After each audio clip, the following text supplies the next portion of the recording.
ನಮಸ್ಕಾರ ಎಲ್ಲರಿಗೂ. ಕಥಾಲೋಕ ಕಥೆಗಳ ಸಂಗ್ರಹ. ನೀವು ನಮ್ಮ ಚಾನಲಿಗೆ ಹೊಸಬರಾಗಿದ್ದರೆ ಸಬ್ಸ್ಕ್ರೈಬ್ ಮಾಡಿ, ನಮ್ಮ ಕಥೆಗಳ ಪಯಣದಲ್ಲಿ ಪಾಲ್ಗೊಳ್ಳಿ. ಬನ್ನಿ ಇಂದಿನ ಕಥೆಯನ್ನು ಪ್ರಾರಂಭಿಸೋಣ. ನನ್ನವನಿ 42.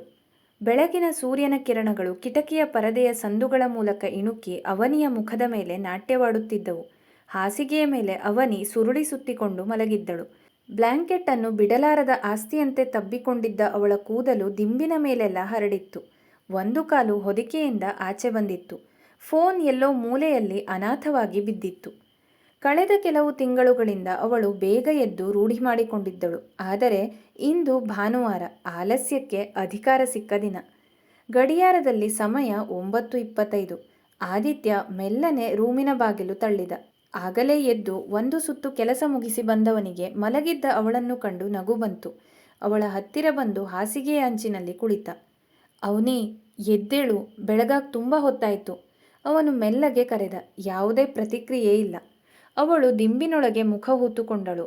ಅವನು ಹಾಸಿಗೆಯ ಅಂಚಿನಲ್ಲಿ ಕುಳಿತು ಅವಳ ಮುಖದ ಮೇಲೆ ಬಿದ್ದಿದ್ದ ಕೂದಲನ್ನು ಮೆಲ್ಲಗೆ ಸರಿಸಿದ.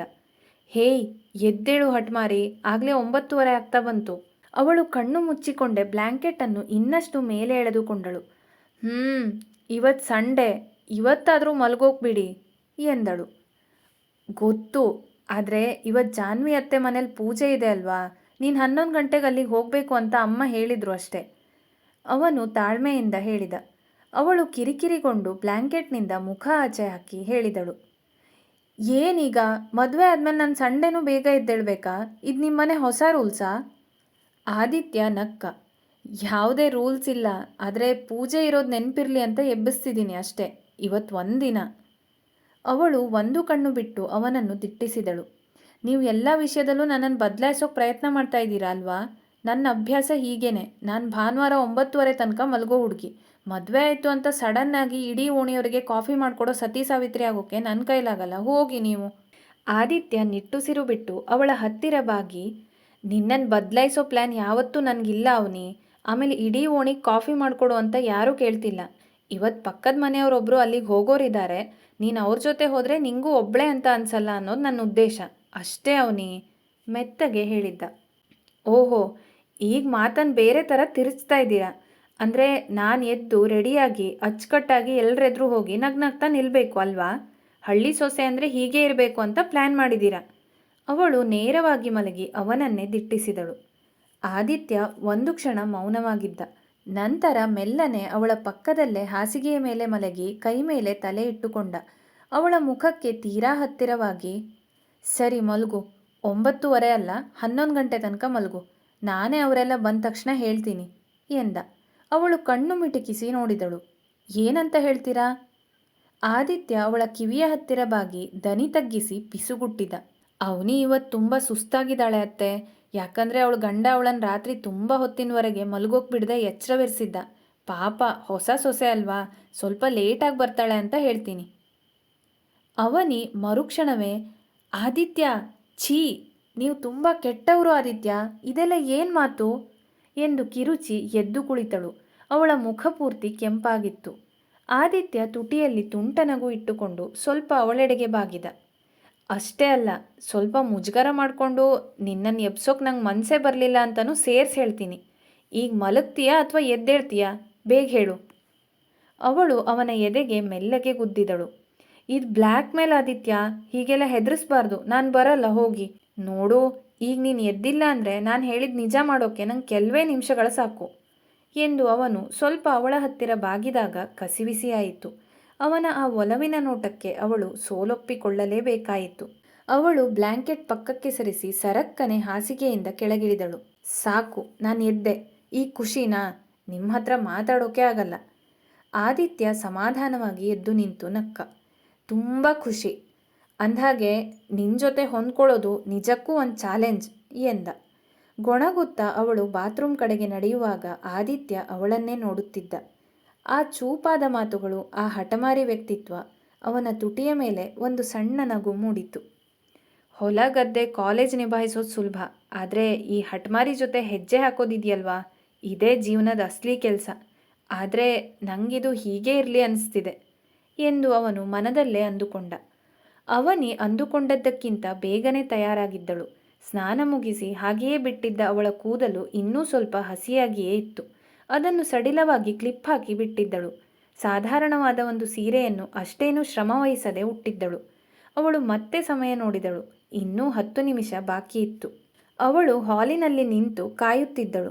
ದೂರದ ದೇವಸ್ಥಾನದ ಗಂಟೆಯ ಸದ್ದು ಮತ್ತು ಅಂಗಳದಿಂದ ಕೇಳಿಬರುತ್ತಿದ್ದ ಸಣ್ಣ ಪುಟ್ಟ ಶಬ್ದಗಳನ್ನು ಹೊರತುಪಡಿಸಿದರೆ ಮನೆ ನಿಶ್ಶಬ್ದವಾಗಿತ್ತು. ಆದಿತ್ಯ ಕಿಟಕಿಯ ಪಕ್ಕದಲ್ಲಿ ತನ್ನ ಕೆಲಸದ ಬಟ್ಟೆಗಳನ್ನು ಸರಿಪಡಿಸಿಕೊಳ್ಳುತ್ತಾ ಆಗಲೇ ತನ್ನ ತೋಟದ ಕೆಲಸದ ಮೂಡ್ಗೆ ಜಾರಿದ್ದ. ಅವನಿ ಒಂದು ಕ್ಷಣ ಹಿಂಜರಿದಳು. ನಂತರ ಮೆಲ್ಲಗೆ ಅವನ ಹತ್ತಿರ ನಡೆದಳು. ಆದಿತ್ಯ, ಮೆಲ್ಲಗೆ ಕರೆದಿದ್ದಳು. ಅವನು ತಿರುಗಿದ. ಅವಳು ಅವನ ಎದುರು ಬಂದು ನಿಂತಳು. ಒಂದು ಕ್ಷಣ ಅವಳು ಏನೂ ಮಾತನಾಡಲಿಲ್ಲ. ನಂತರ ನಿಧಾನವಾಗಿ ಕೈಚಾಚಿ ಅವನ ಕೈ ಹಿಡಿದುಕೊಂಡಳು. ನೀವೀಗ ಬರ್ತೀರಾ ಅಲ್ವಾ? ಮೆಲ್ಲಗೆ ಕೇಳಿದಳು. ನಾನು ಹೇಳಿದ್ನಲ್ವಾ ಬರ್ತೀನಿ. ಬೇಡ ಆಮೇಲೆ ಬರೋದು, ಈಗಲೇ ನನ್ನ ಜೊತೆ ಬನ್ನಿ. ಅವನಿ, ಕೆಲ್ಸಕ್ಕೆ ಬರೋ ಜನರನ್ನು ಹಾಗೆ ಬಿಟ್ಟು ಬರೋಕ್ಕೆ ಸಾಧ್ಯ ಇಲ್ಲ. ಬರೀ 2 ಗಂಟೆ ಅಷ್ಟೇ. ಕೆಲಸ ಮುಗಿಸಿ ತಕ್ಷಣ ಬರ್ತೀನಿ. ಅವನು ಅವಳ ಕಣ್ಣಲ್ಲಿ ಕಣ್ಣಿಟ್ಟು ಹೇಳಿದ. ಅವಳು ಅವನ ಕೈ ಹಿಡಿದುಕೊಂಡೇ ಇನ್ನೊಂದು ಹೆಜ್ಜೆ ಹತ್ತಿರ ಬಂದಳು. ಪ್ರತಿ ಸಲ ನೀವು ಹೀಗೆ ಹೇಳಿದಾಗಲೂ ಅದು ಅದಕ್ಕಿಂತ ಜಾಸ್ತಿನೇ ಆಗುತ್ತೆ ಎಂದಳು, ಅರ್ಧ ನಗು ಅರ್ಧ ಗಂಭೀರತೆಯಿಂದ. ಅವನು ಮಂದಹಾಸ ಬೀರಿ, ಇವತ್ತು ಹಾಗಾಗಲ್ಲ ಖಂಡಿತ. ನಂಗೆ ಒಬ್ಬಳೇ ಅಲ್ಲಿಗೆ ಹೋಗೋಕೆ ಇಷ್ಟ ಇಲ್ಲ ಆದಿತ್ಯ, ಮುಜುಗರ ಆಗುತ್ತೆ. ನಂಗೆ ಗೊತ್ತು, ಅವನು ತಕ್ಷಣವೇ ಉತ್ತರಿಸಿದ. ಅವಳಿಗೆ ಆಶ್ಚರ್ಯವಾಯಿತು. ಅವಳು ತಲೆ ಎತ್ತಿ ನೋಡಿದಳು. ನಿಂಗದು ಇಷ್ಟ ಇಲ್ಲ ಅಂತ ನಂಗೆ ಗೊತ್ತು, ಆದರೆ ನೀನಿನ್ನ ನಿಭಾಯಿಸ್ಕೊಳ್ತೀಯ ಅನ್ನೋದು ಗೊತ್ತು. ನಾನು ಕೂಡ ಆದಷ್ಟು ಬೇಗ ಅಲ್ಲಿ ಬರ್ತೀನಿ ಎಂದ. ಅವಳು ಒಂದು ಕ್ಷಣ ತನ್ನ ಹಣೆಯನ್ನು ಅವನ ಹೆಗಲಿಗೆ ಮೆಲ್ಲಗೆ ಒರಗಿಸಿದಳು. ಆದರೂ ನೀವಲ್ಲಿದ್ದರೆ ನಂಗೆ ಧೈರ್ಯ ಅನಿಸುತ್ತೆ.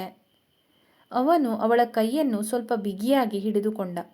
ಮತ್ತೆ ನೀನು ಅಂದ್ಕೊಂಡಿದ್ದಕ್ಕಿಂತಲೂ ಹೆಚ್ಚು ಸ್ಟ್ರಾಂಗ್ ಇದೆಯಾ ಅಂತ ನಂಗೆ ಗೊತ್ತಾದಾಗ ನಂಗೆ ಖುಷಿ ಅನಿಸುತ್ತೆ ಎಂದ. ಅವಳು ದೀರ್ಘ ನಿಟ್ಟುಸಿರು ಬಿಟ್ಟು, ನೀವು ಇಂಥ ಮಾತುಗಳನ್ನು ನಾನು ನಿಮ್ಮ ಮಾತು ಕೇಳಬೇಕು ಅಂದಾಗ ಮಾತ್ರ ಹೇಳ್ತೀರಾ ಎಂದಳು. ಮತ್ತೆ ನೀನು ವಾದ ಮಾಡೋದು ಕೇವಲ ನಿಂಗೆ ಬರೋಕ್ಕೆ ಮನಸ್ಸಿಲ್ದಿದ್ದಾಗ ಮಾತ್ರ ನಗುತ್ತಾ ಉತ್ತರಿಸಿದ. ಅವಳು ಅವನನ್ನು ದಿಟ್ಟಿಸಿ ನೋಡಿದಳು. ಅವನು ಹಠ ಮಾಡುತ್ತಿದ್ದಾನೋ ಅಥವಾ ಪ್ರಾಮಾಣಿಕವಾಗಿ ಹೇಳುತ್ತಿದ್ದಾನೋ ಎಂದು ಅರಿಯಲು ಪ್ರಯತ್ನಿಸಿದಳು. ಕಂಡಿದ್ದು ಅವನ ಪ್ರಾಮಾಣಿಕತೆಯೇ. ಅಷ್ಟರಲ್ಲಿ ಸವಿತಾ ಅಲ್ಲಿಗೆ ಬಂದಿದ್ದರು. ಅವನಿ, ಅವರೆಲ್ಲ ಬಂದರು ಎಂದರು. ಅವನಿ ಮತ್ತೊಮ್ಮೆ ಆದಿತ್ಯನ ಕಡೆ ನೋಡಿದಳು. ಹೋಗು, ನಾನು ಬರ್ತೀನಿ ಎಂದು ಸನ್ನೆ ಮಾಡಿದ. ಅವಳು ಒಂದು ದೀರ್ಘ ಉಸಿರು ತೆಗೆದುಕೊಂಡು ಅವರೆಲ್ಲರ ಜೊತೆ ಹೊರ ನಡೆದಳು. ಅವನಿ ಹೊರ ನಡೆದದ್ದನ್ನೇ ನೋಡುತ್ತಿದ್ದ ಆದಿತ್ಯನ ಬಳಿ ಸವಿತಾ ಮೆಲ್ಲನೆ ಬಂದರು. ಅವರ ಮುಖದಲ್ಲಿ ಒಂದು ರೀತಿಯ ಆತಂಕವಿತ್ತು. ಆದಿತ್ಯ, ಏನು ಮಾಡ್ತಾ ಇದೀಯ ನೀನು? ಅಷ್ಟು ಕೇಳ್ತಿದ್ದಾಳಲ್ಲ, ಅವಳ ಜೊತೆ ಹೋಗಬಾರ್ದಿತ್ತಾ? ಸವಿತಾ ಕೇಳಿದಾಗ ಆದಿತ್ಯ ಸ್ವಲ್ಪ ಗಲಿಬಿಲಿಯಿಂದ ಅವರತ್ತ ನೋಡಿದ. ಅಲ್ಲಮ್ಮ, ನಿಂಗೆ ಗೊತ್ತಲ್ವಾ ಇವತ್ತು ಕೆಲಸ ಇದೆ ಅಂತ, ನಾನು ಹೋಗಲೇಬೇಕು ಎಂದ ಆದಿತ್ಯ. ಗೊತ್ತು ಮಗನೇ, ಆ ಕೆಲಸ ನಾಳೆ ಮಾಡಿದರೆ ಏನಾಗುತ್ತೆ? ಹೋಗಲಿ, ಬೇರೆಯವರನ್ನು ಬಿಟ್ಟು ನೀನು ಅವಳ ಜೊತೆ ಹೋಗ್ಬೋದಿತ್ತಲ್ವಾ? ಸವಿತಾ ಅವರ ದನಿಯಲ್ಲಿ ಅಸಮಾಧಾನವಿತ್ತು. ಆದಿತ್ಯ ನಿಟ್ಟುಸಿರು ಬಿಟ್ಟು, ಅಮ್ಮ, ಕೆಲಸ ಸ್ಕಿಪ್ ಮಾಡೋಕ್ಕಾಗಲ್ಲ ಅನ್ನೋದು ನಿಂಗೂ ಗೊತ್ತು. ಆದರೆ ನೀನೇನೋ ಹೇಳೋಕೆ ಬರ್ತಾ ಇದೀಯಾ ಅನ್ಸುತ್ತೆ. ವಿಷಯ ಏನು ಅಂತ ನೇರವಾಗಿ ಹೇಳು ಎಂದ. ಸವಿತಾ ಸ್ವಲ್ಪ ಹಿಂಜರಿಯುತ್ತಲೇ ಹೇಳಿದ್ದರು. ನೋಡು ಆದಿತ್ಯ, ಅವಳು ಬೆಳೆದು ಬಂದ ರೀತಿನೇ ಬೇರೆ. ಇಲ್ಲಿ ಪದ್ಧತಿಗಳು, ಇಲ್ಲಿನ ಜನ ಅವಳಿಗೆ ಇನ್ನೂ ಪೂರ್ತಿಯಾಗಿ ಹೊಸಬ್ರು. ಅವಳ ಮನೆಯಲ್ಲಿ ಅವಳು ಇಷ್ಟೊಂದು ಜನರ ನಡುವೆ ಒಬ್ಬಳೇ ಹೋಗಿ ಬೆರೆಯೋ ಅಭ್ಯಾಸ ಇಲ್ಲ ಅನಿಸುತ್ತೆ. ಅದಕ್ಕೆ ಅವಳು ನಿನ್ನನ್ನು ಅಷ್ಟು ಕಾಡಿ ಬೇಡ್ತಿದ್ದದ್ದು. ನೀನು ಹೀಗೆ ಹಠ ಮಾಡಿದರೆ ಅವಳು ಅಲ್ಲಿಗೆ ಹೋಗಿ ಹೇಗೆ ಮ್ಯಾನೇಜ್ ಮಾಡ್ತಾಳೆ ಅನ್ನೋ ಭಯ ಅಷ್ಟೇ ನನಗಿರೋದು. ನನಗೆ ಈ ಪೂಜೆ ದಿನ ಅಲ್ಲಿಗೆ ಹೋಗೋಕೆ ಮನಸ್ಸಿಲ್ಲ. ಇಲ್ಲ ನಾನಾದರೂ ಅವಳ ಜೊತೆ ಹೋಗ್ತಿದ್ದೆ. ಆದಿತ್ಯ ಸವಿತಾ ಮಾತನ್ನು ಪೂರ್ತಿಯಾಗಿ ಕೇಳಿಸಿಕೊಂಡು, ಅಮ್ಮ, ನಿನ್ನ ಕಾಳಜಿ ನಂಗೆ ಅರ್ಥ ಆಗುತ್ತೆ. ಆದರೆ ಒಂದು ವಿಷಯ ಯೋಚನೆ ಮಾಡು. ನಾವು ಮದುವೆ ಆಗಿ ಈಗ 2-3 ತಿಂಗಳಾಯಿತು. ಕಳೆದ 2 ಸಾರಿ ಕೂಡ ನಾವು ಯಾರದ್ದೋ ಮನೆಗೆ ಹೋದಾಗ ಅವಳು ನನ್ನ ಹಿಂದೆನೇ ಬರ್ತಾ ಇದ್ಲು.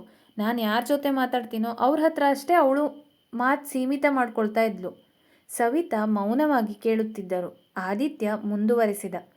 ಅವಳಿಗೆ ಜನರ ಜೊತೆ ಬೆರೆಯೋಕೆ ಸ್ವಲ್ಪ ಹಿಂಜರಿಕೆ ಇದೆ. ಆ ಕಂಫರ್ಟ್ ಝೋನಿಂದ ಅವಳು ಹೊರಗೆ ಬರಬೇಕು. ನಾವು ಯಾವಾಗಲೂ ಅವಳ ಜೊತೆ ನೆರಳಿನ ಹಾಗಿದ್ದರೆ ಅವಳು ಈ ಊರಿನ ಜನರನ್ನು, ಇಲ್ಲಿನ ಸಂಬಂಧಗಳನ್ನು ಅರ್ಥ ಮಾಡ್ಕೊಳ್ಳೋಕೆ ಯಾವತ್ತೂ ಸಾಧ್ಯ ಆಗಲ್ಲ. ನಾಳೆ ದಿನ ನಾನು ಇಲ್ದಾಗ ಅಥವಾ ನೀನು ಇಲ್ದಾಗ ಅವಳು ಧೈರ್ಯವಾಗಿ ನಿಂತು ಯಾರ ಜೊತೆಗಾದರೂ ಮಾತಾಡೋ ಶಕ್ತಿ ಅವಳಿಗೆ ಬರಬೇಕು ಅಲ್ವಾ ಇಷ್ಟೇ ನನ್ನ ಆಸೆ ಅಮ್ಮ ಎಂದ ಶಾಂತವಾಗಿ. ಆದರೆ ಇದು ಅವಳಿಗೊಂಥರ ಶಿಕ್ಷೆ ಅನಿಸಿದರೆ ಕಷ್ಟ ಆದಿತ್ಯ. ಈಗ ತುಂಬ ಅಭ್ಯಾಸಗಳು ಒಮ್ಮೆಲೇ ಬದಲಾಗ್ತಾ ಇದೆ ಅವಳಿಗೆ, ಸವಿತಾ ಮೆಲ್ಲಗೆ ಹೇಳಿದರು. ಖಂಡಿತ ಇಲ್ಲಮ್ಮ, ಇದವಳು ಒಳ್ಳೆಯದಕ್ಕೆ. ಅವಳು ತುಂಬ ಬುದ್ಧಿವಂತೆ, ವಿಷಯಗಳನ್ನು ಬೇಗ ಗ್ರಹಿಸ್ತಾಳೆ.